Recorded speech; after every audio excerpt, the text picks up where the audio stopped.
Kung lubog ka sa utang, ngayon pong ghost month, may na mga bossing ko ay magawa niyo po ito.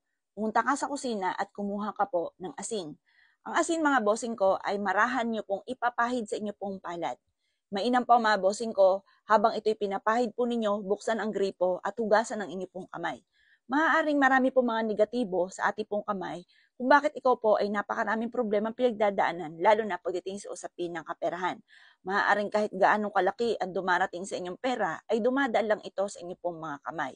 Kaya kapag meron kang mga ganyan sitwasyon, ay mainam na huwag ka na magpatumpik-tumpik pa, gawin nyo na po ito sa pamamagitan ng asin. Sa umaga, gawin nyo po yan. Mainam na maghugas ka. Kahit konti lang, banayag lang, hindi nyo kukuskusin mga bossing ko ha.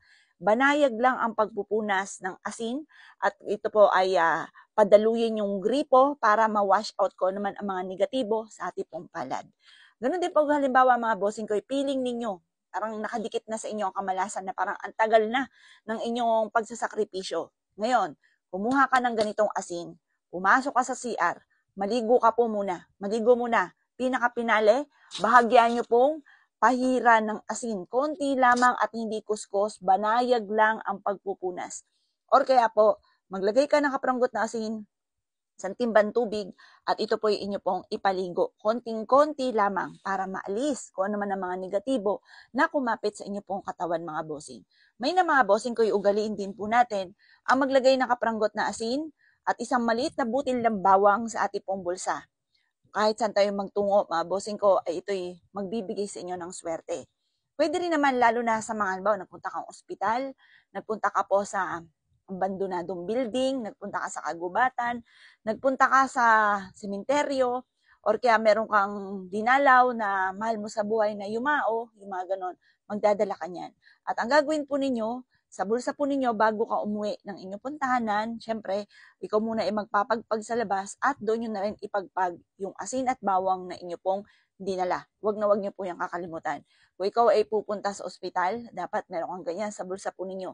Dahil sa ospital, marami po dyan ng mga kaluluwa na yung ba tipong hindi nila inaasahan na sila po ay pumanaw or hindi nila matanggapan na sila po ay pumanaw na maaaring nandyan lang sa palipaligid na maaaring kumapit sa inyo. Kapag ikaw umuwi ng bahay ninyo, parang sasamain ka, parang tatrangkasuhin ka, yung mga ganong sitwasyon na hindi mo mawari, parang sumama ang pakiramdam po ninyo.